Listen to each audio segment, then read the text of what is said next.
Hey guys, welcome to the eighth episode of Middle Class Wealth Restorer series. So, the time is here of the most awaited case study. So, I'll be explaining you with an example which actually happened in, you know, past how actually supposedly a grade A or tier A mall destroyed wealth of people who invested in commercial estate, especially the middle class. So, before moving forward, let me do a little recap on what we studied in the last video. Let me add a little to it. So, what we covered was dead malls, also known as ghost mall, zombie malls, right? And factually, how do you define a mall is a dead mall or a ghost mall? Is when they have 40% and more vacant shops in that mall. So, what happens is now by stat, if 60% occupancy is there of shops, then the mall is fine, it's working. But like we have to use our common sense and see, does the business is actually able to survive, or it's just barely surviving and not able to book anything and any profit and just surviving somehow.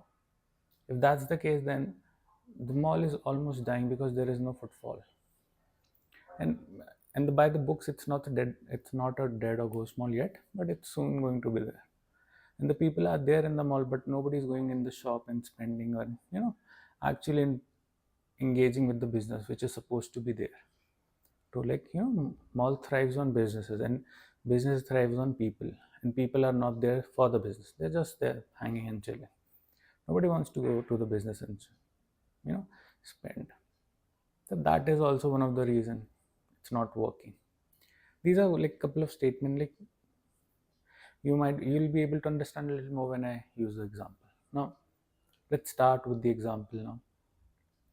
So there is a place near Delhi called Noida, and especially sector 18 in Noida, which is supposedly a commercial space.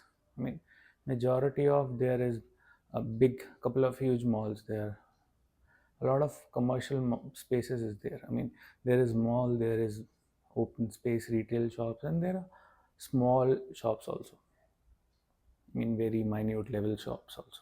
So it is some. I mean, the commercial is a success there somewhat, but in that success there are failed cases of people losing their wealth. People, the malls not working. The number one example I'll be taking for this ghost mall case study is Noida Wave City Center Mall. Not City Center, Wave Mall, also known as Wave Mall. Okay, City Center is a different mall. It's the Wave Mall. Okay, so it was around 2003 when it started, the mall, and it was the single mall in that area. There was more, but it was the best mall available in that time, 2003. And there were outside that mall there were a couple of small retail spaces which used to thrive because the Wave Mall used to bring a lot of footfall, because that was a go-to happening spot there. So around 2003, 2004, 5, even 6 also, the footfall was crazy. On the weekend, everyone wants to go to the Wave Mall. People used to wait for half an hour to get into the line. I mean, to get to into the mall, and they used to wait in half an hour the line of the checking line where the security guard scans you.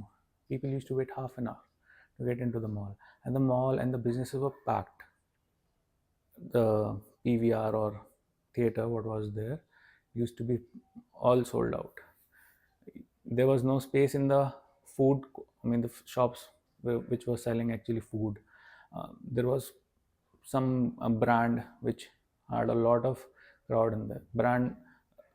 The name of the brand was Ritu Wears, and the crowd was phenomenal. I mean, you didn't have the.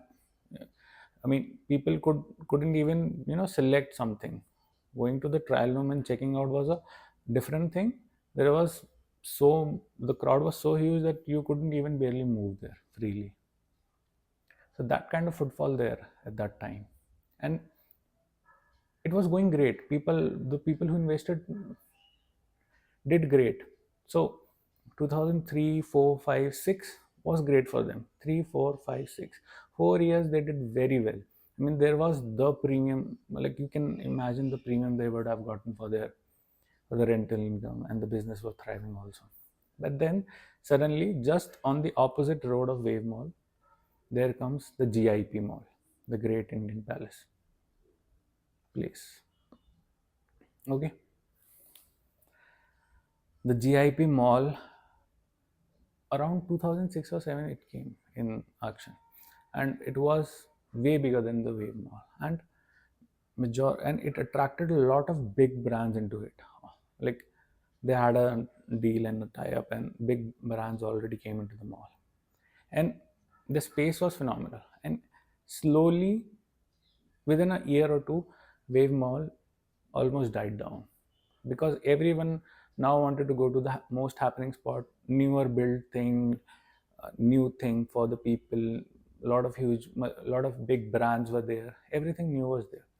So people shifted from Wave to GIP, and in less than 5 to 6 years, the premiumness of the Wave Mall was gone in a snap. I mean, 5 years for real estate is nothing. It's like a snap. Commercial, especially a commercial space, should be at least 15 years.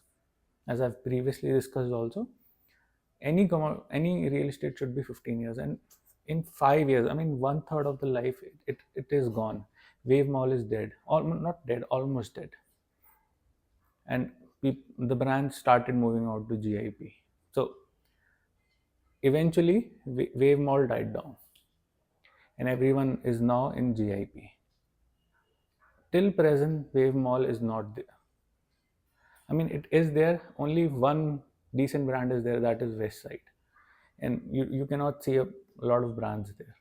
It's just hardly surviving. Couple of food brands and PVR. Now, what does that Wave Mall offers you?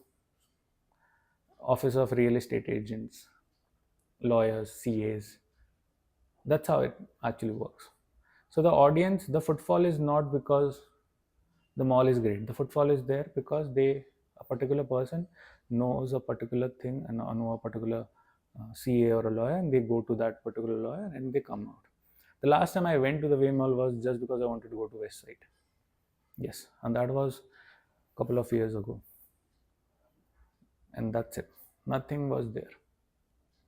GIP almost destroyed Wave Mall, and that how fragile is commercial real estate. So, I mean, not Wave, GIP was the only reason. Amazon, Flipkart, Snapdeal, they also played a huge role in that particular, destroying it. But GIP did a very good job also. You cannot say that Amazon killed it because it was oversupplied. The point is the Wave Mall was I mean, not Wave, the commercial is oversupplied. Business are not able to thrive at that pace that commercial is being developed. That is one of the reason also why Wave till date is not able to function. And one more thing, like the people who actually invested in Wave Mall got the premium for a couple of years, now are struggling to even sell that shop to someone. I mean, the price in that particular area is high because a lot of other commercial were able to do well.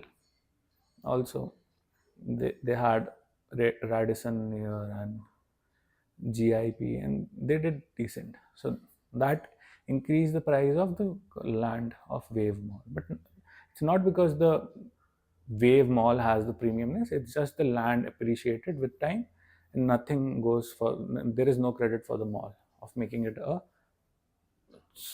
selling spot. The people are not able to, sell that shop and go somewhere else, invest somewhere else. The money is lost. They enjoyed the 5 years premium, and now it's gone. So that's the reality of commercial. Every couple of years, something new will come, and the older thing dies down and it goes away. So this is it for this case study. I'll be in the next part, I'll be covering how GIP died down, what killed GIP.